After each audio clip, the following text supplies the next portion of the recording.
So first of all, what exactly is cross-site scripting? Well, cross-site scripting refers to client-side code injection attacks wherein an attacker can execute a malicious script, also commonly referred to as a malicious payload, into a legitimate website or web application.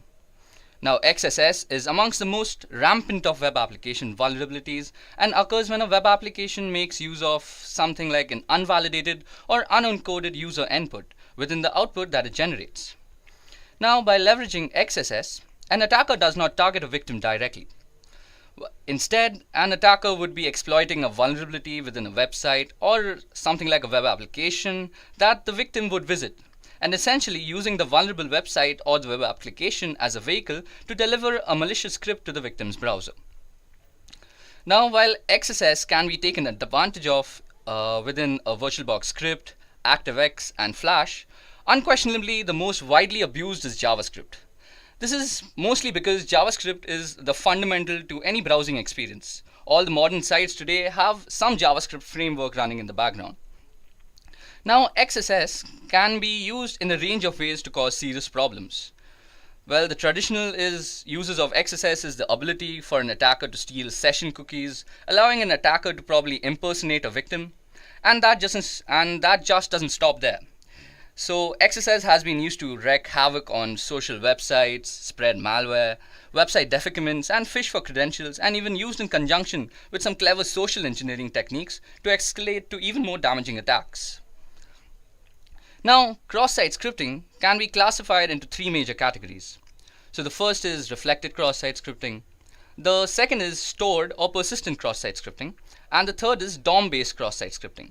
So out here, DOM refers to the document object model that is used while web application building. So let's take a moment to discuss the three types of cross-site scripting. So the first one we're going to be discussing is reflected cross-site scripting. Now, by far the most common type of cross-site scripting that you'll be coming across is probably reflected cross-site scripting. Here, the attacker's payload is a script and has to be part of a request which is sent to the web server and reflected back in such a way that the HTTP response includes the payload from the HTTP request.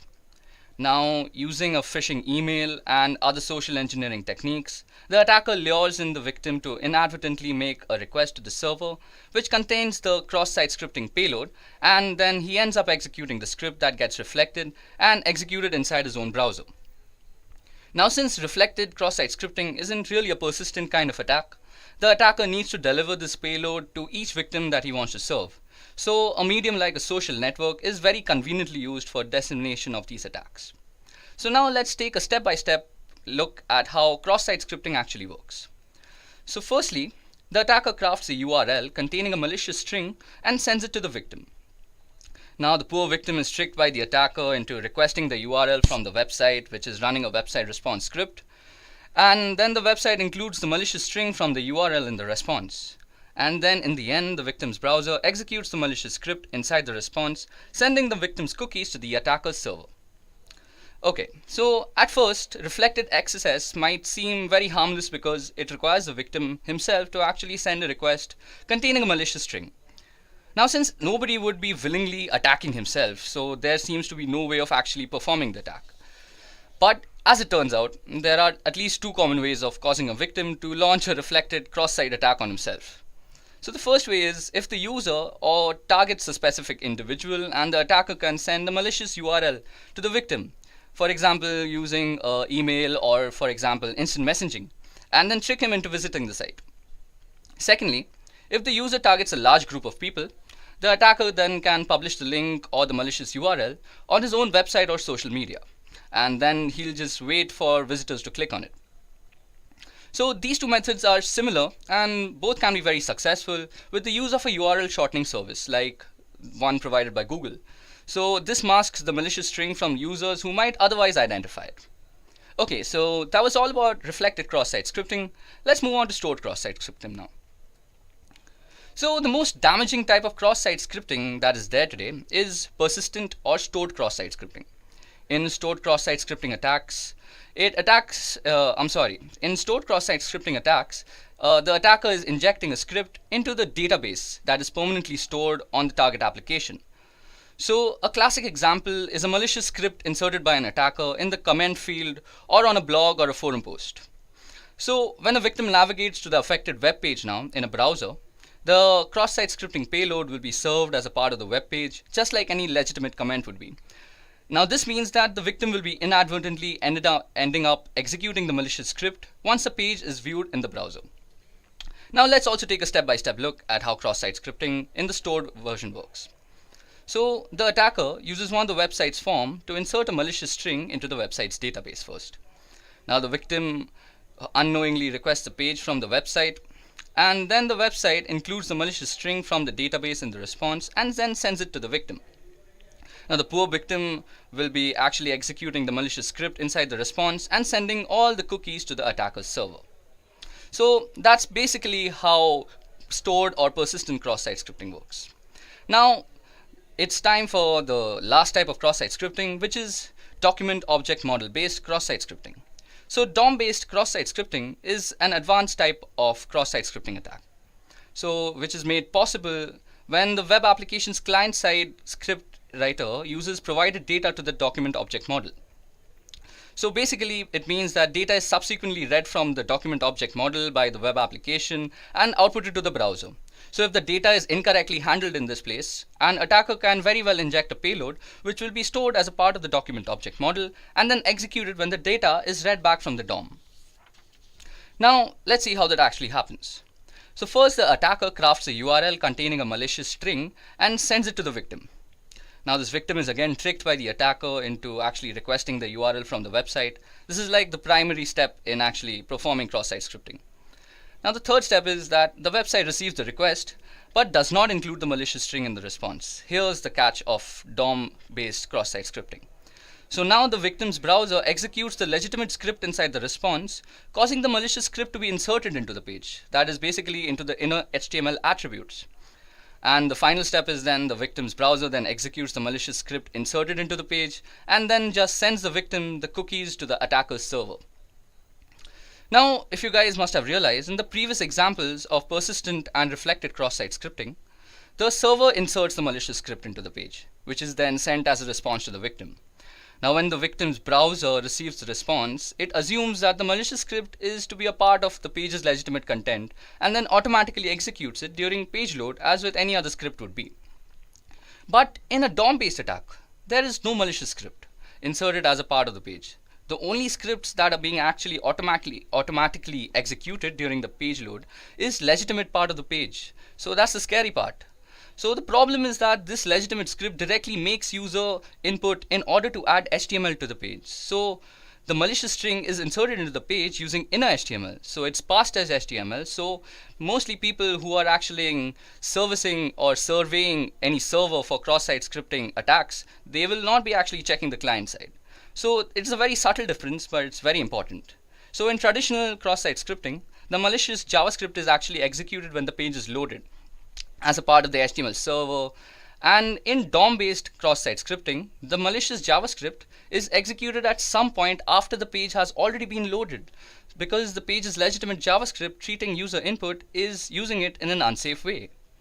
So now that we have actually discussed all the three types of cross-site scripting that is widely available today, now let's see what can actually happen if if you were actually a victim of cross-site scripting. I'm sorry. So let's see what can happen if you actually were a victim of cross-site scripting.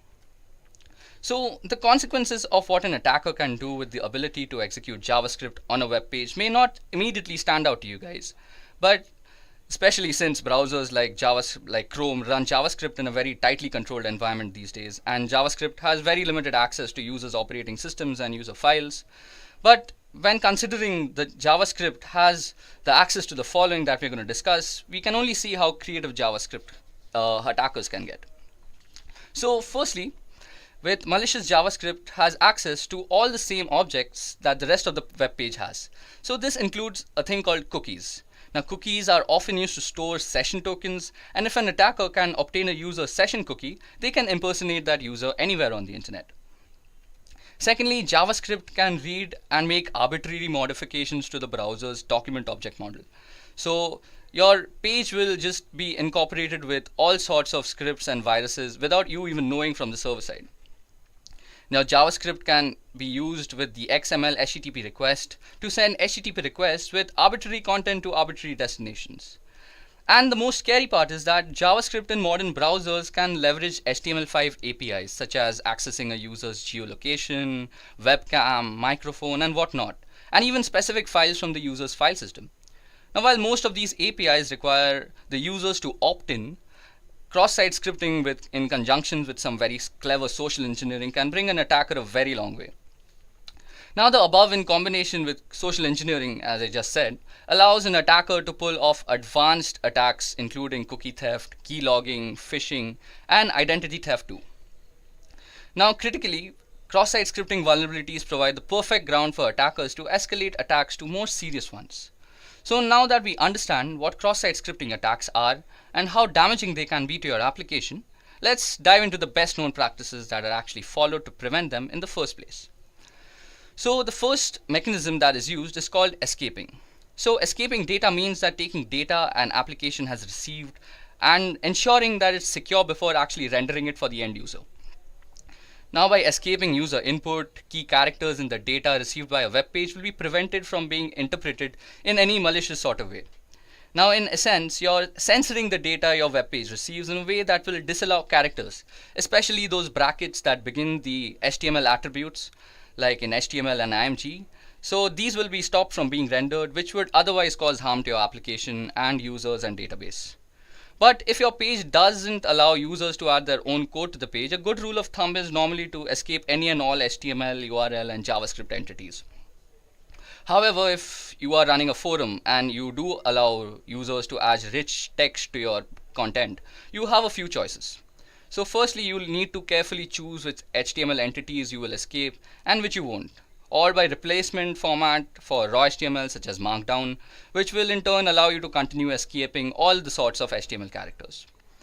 Now, the second method that is normally used is called validating input. So validating input is the process of ensuring an application is rendering the correct data and preventing malicious data from doing harm to the site, the database, and the users. So while whitelisting and input validation are more commonly associated with stuff like SQL injection, they can also be used as an additional method of prevention for cross-site scripting attacks. So input validation is especially helpful and good at preventing cross-site scripting in forms, as it prevents a user from adding special characters into the fields instead of refusing the request completely. But input validation is not the primary method of prevention for vulnerabilities, such as cross-site scripting and even SQL injection for that example, but instead they help to reduce the effects should an attacker actually discover such a vulnerability in your system. Now, the third way to prevent cross-site scripting attack is to sanitize user input. So sanitizing data is a strong defense, but should not be used alone to battle cross-site scripting attacks. It's totally possible that you find the need to use all three methods of prevention in working towards a more secure application. Now, as you guys might notice, that sanitizing user inputs is especially helpful on sites that allow HTML markup to ensure data received can do no harm to users, as well as your database by scrubbing the data clean of potentially harmful markup and changing the unacceptable user input into an acceptable format. Okay guys, so that was all the theory about cross-site scripting. It's time for the demo right now. So for the demonstration now, I'm going to be showing you guys the three types of cross-site scripting that we have discussed throughout the course of this session. So not only will this be a rather interesting to see how cross-site scripting works on a vulnerable web application, but it will also give us a better understanding of cross-site scripting in itself. Now, to perform cross-site scripting is a very big crime, so we really can't target any random website or web application for that matter. So keeping that thing in mind, I have chosen the Broken Web Application project. So this is brought to us by OWASP, which stands for Open Source Web Application Security Project. Now, the Broken Web Application Project, or BWAP, is a broken web application that is intentionally vulnerable, and it incorporates a majority of the known bugs that are out there. And it is widely used by security enthusiasts, students, and practicing ethical hackers to mostly practice and nurture their skills in the right direction. Okay, so to get started, first of all, we need to download a few files and get things ready. So first of all, we'll download the broken web application project, and I'll be leaving the download link in the description just in case you guys want to practice in your own free time. Secondly, we'll need to download a VirtualBox. Now, after we have both the files ready and we have it installed and we have our broken web application installed in the virtual machine, we are good to go. Now, I've already done all that boring job and actually installed the broken web application. As you guys can see, I'm already running the OWASP broken web application on my virtual machine. And this is the OWASP virtual machine. So as you guys can see, it's based off Linux, and if we go ifconfig, it'll give us the IP address that it's running on. So as you guys can see, it's running on 192.168.146.4. So if we just head over there, yeah, I've already opened that up, we get a portal. So for this particular demonstration, I'm going to be using the broken web application project and also WebGoat. So first of all, let's head over to the broken web application project. So we'll be greeted with a login screen out here, and the credentials for this is B and bug, as you guys can see. So just go and enter login after you've entered the credentials. Okay, so you all will be welcome with a place where you can choose your bug, and you can also choose the amount of security that you want to practice with. So since this is a very simple demonstration, I'm going to set the security to low. And the first thing that we're going to test is actually reflected cross-site scripting. So reflected cross-site scripting mostly has things to do with the GET request when we are actually coding on the back end. So let's see. So first of all, we go ahead and choose reflected cross-site scripting with the GET method, and we go and press hack. Now we'll be presented with a form. Now form is a very good way of actually showing reflected cross-site scripting, because normally when an attacker will be trying to attack you, he'll be trying to send you a form or any way you can actually input something into his server. So interestingly, if we go and just input nothing into these two fields and just go, we'll see the URL change out here. So firstly, you guys see that the fields are very clearly visible, and these are the two fields, and that means that it's an unencoded input. So this is a very rich place to actually practice your web vulnerability and penetration testing skills. So if I were a hacker, I would try and run a script out here. So if I were to go script, and I've already practiced a few out here, as you guys can see. So if we go script alert, this is an example of reflected XSS. Yeah, and if we go and just end the script out here, this is going to actually render the JavaScript input as a part of the page, and we are going to get an output because of this. So that's how reflected cross-site script is actually working. So as you guys can see, what am I saying?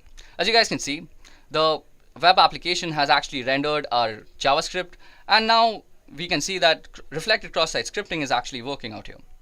So now you guys must have realized that in a practical scenario, this form must be sent to the victim and must be tricked into filling the form for the attack to be successful. Also, in more practical scenarios where sites are also having forms, they're going to be putting filters to the content of the input parameters such that you cannot run JavaScript in them, and you cannot also input any unencoded inputs into them. So that was all about reflected reflected cross-site scripting. So now let's move on to stored cross-site scripting, which is the most dangerous form of cross-site scripting. Okay, so as I had discussed, the comment sections are normally the best place for actual stored cross-site scripting. So as you guys can see out here, we already have a few comments that I had added for practicing. Now in stored cross-site scripting, the attacker is normally attacking the data that is stored. So basically we are going to inject the script into the database, into the server. So if the script has some malicious intent, and it can do a multitude of things if it has a malicious intent, we'll not get into that. So for that reason, let's first add a normal comment out here. So let's say if this was a blog, I'd say good job there, like I'd said, or something like, hey man, nice work. And if you go and press submit, okay, it's showing this is an example of persistent cross-site scripting because I had already inserted a malicious script. So this is that script out here, the second input. But just for demonstration purposes, let's go and input it again. So we can also input raw data, that is unencoded input, in the form of a script. So let's go alert. And let's just print hello world.